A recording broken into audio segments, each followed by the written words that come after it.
Go with the podium. Go to the podium.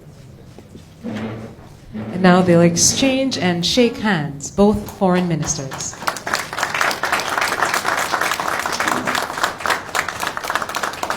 Indeed. And now,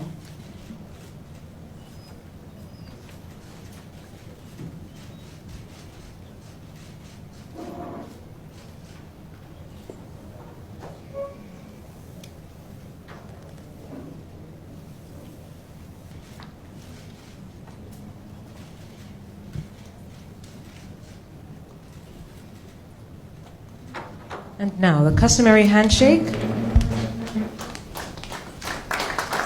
for the formal signing of the Memorandum of Understanding. May I invite the Minister of Tourism, Jamaica.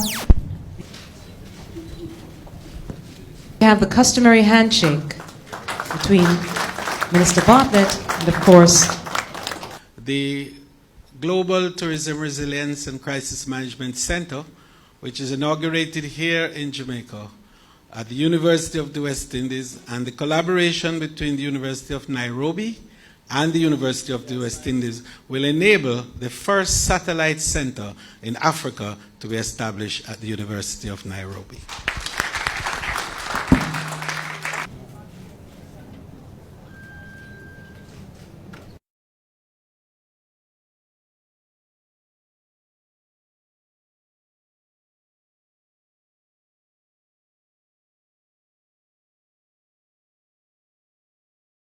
These long-standing fraternal connections between Jamaica and Kenya have undoubtedly helped to inspire and deepen the solidarity between our two countries today. As we move to capitalize on our historically positive relations, the President and I agreed that improving trade in goods and services, increasing investments, and facilitating the movement of people must be central to our strategy. Kenya is recognized among the top 10 fastest growing economies in Africa. That continent will remain in 2019 as the region with the world's fastest growing economies. Like us, Kenya is showing positive macroeconomic results. It is time, therefore, that we look beyond the customary fraternal bonds and seek ways to create real and measurable economic and commercial activity to secure greater prosperity for our countries and peoples. At the multilateral level, we have been collaborating actively within the context of the Commonwealth, the ACP group of states, and at the United Nations. We are particularly appreciative of the strong support that Kenya provided during Jamaica's presidency of the ACP Council last year. And we wish Kenya every success as it now prepares to host the next ACP summit in Nairobi later this year.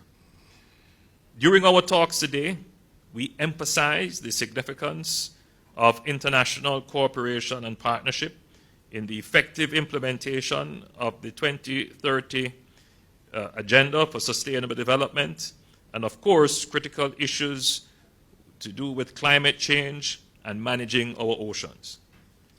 Once again, we commend Kenya's leadership in championing these global issues. President Kenyatta, it is both a pleasure and a distinct honor to host you and to engage on these matters in the spirit of friendship and cooperation that has characterized Jamaica-Kenya relations over the last 43 years. I am hopeful that our renewed commitment showcased today will propel Jamaica-Kenya relations to unprecedented heights as we work towards achieving peace and prosperity for the benefit of both our peoples. I thank you.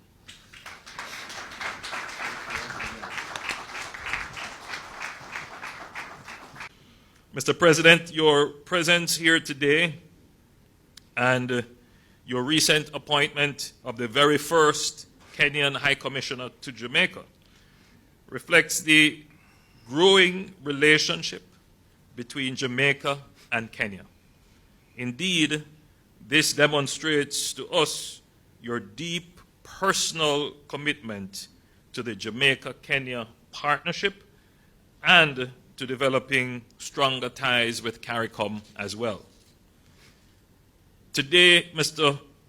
President, we have engaged in critical discussions on issues of mutual interest to Jamaica and Kenya. The robust dialogue we have just had builds on our fruitful exchanges last year, including at the G7 in Canada, and takes forward our strong desire to increase trade and investment ties and to expand economic and technical cooperation. In so doing, we have agreed that we must now optimize the potential of our historical relations to yield concrete benefits in our cooperation efforts. Here, I emphasize that the Jamaica-Kenya relations are deeply rooted in our historical connection with the African continent, which predates the establishment of diplomatic relations in 1976. It is well documented that our first national hero, the Right Excellent Marcus Mosiah Garvey, had a significant influence on Jomo Kenyatta, the first Prime Minister of Kenya and later its first president. He is, of course, President Kenyatta's late father. Jomo Kenyatta was an ardent advocate for Kenya's independence and was a student of Garvey's teaching on unification and Pan-Africanism. That experience contributed to his efforts to create and lead a unified Kenya after the country gained independence, as well as his solidarity with other great African leaders pushing for Africa's liberation, unity, and development. In that context, we also recall the late Dudley Thompson as a Jamaican lawyer and Pan-Africanist in East Africa. He was resolute in his staunch defense of Jomo Kenyatta when he was charged with treason by the British colonialist government of the day. Honorable Prime Minister, as you've said, Kenya and Jamaica share a legacy of strong, cordial, bilateral, and people-to-people relations that have been developed and strengthened over years.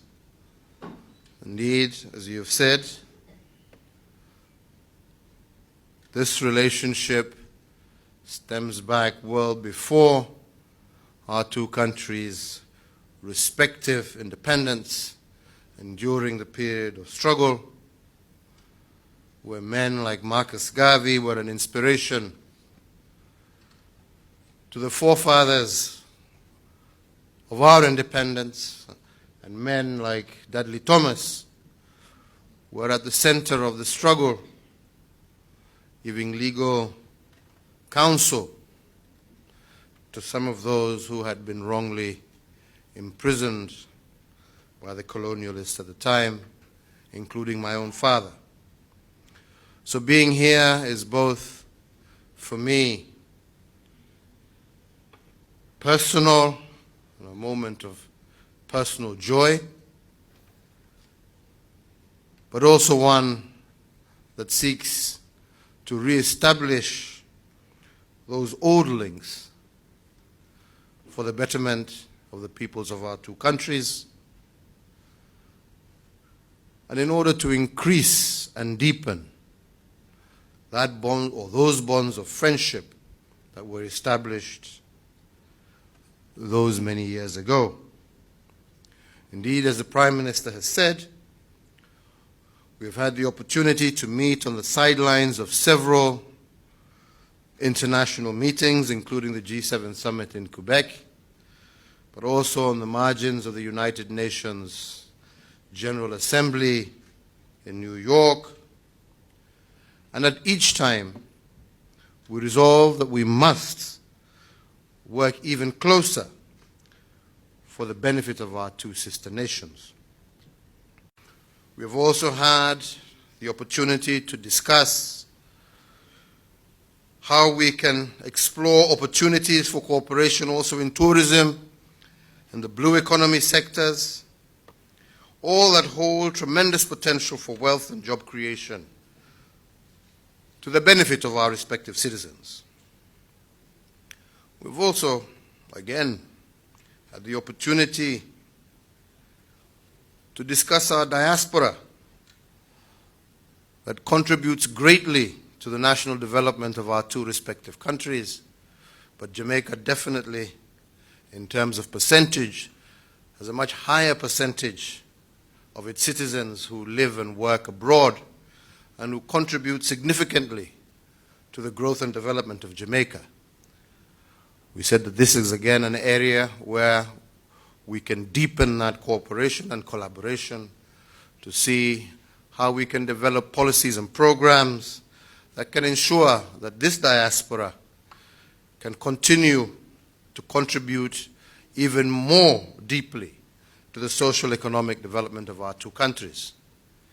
We did indeed affirm, because the Prime Minister was telling me that the Jamaican diaspora is everywhere in almost every country on this earth. So he was wondering about the possibility of whether there is a Jamaican diaspora in Kenya. And I told him that, yes, I can confirm, given the fact that my wife's brother's mother comes from Jamaica. So, and she lives in Kenya and has lived all her life. So, for sure, you are everywhere. And we need to continue to work to see how we can continue to deepen our people-to-people relations as we also take advantage of our diaspora. One sure way of ensuring that we deepen the partnership between our two countries is to encourage greater economic partnership between our two countries, to develop and to deepen trade. We had looked at our numbers and we have seen that this trade is almost non-existent. We need to deepen our economic relations, because it's by so doing that we also take our people-to-people relations to the next level. Kenya today is one of the largest and most diversified economies on the African continent, and it also serves as a hub for logistics, air transport, financial services, ICT innovations. And here again, we encourage Jamaican investors as much as Prime Minister Holness was encouraging Kenyan investors to come together through our respective chambers and to take advantage of the opportunities that our two countries offer for further economic integration of our two countries, ultimately leading also with the signing of the Africa Free Trade Agreement, with the African market also opening up to Jamaica and to other countries in the Caribbean as well. The Prime Minister has also mentioned that we have had the opportunity also this afternoon to deliberate on existing opportunities for cooperation in air transport, especially now that our national carrier, Kenya Airways, has scheduled direct flights from Nairobi to New York.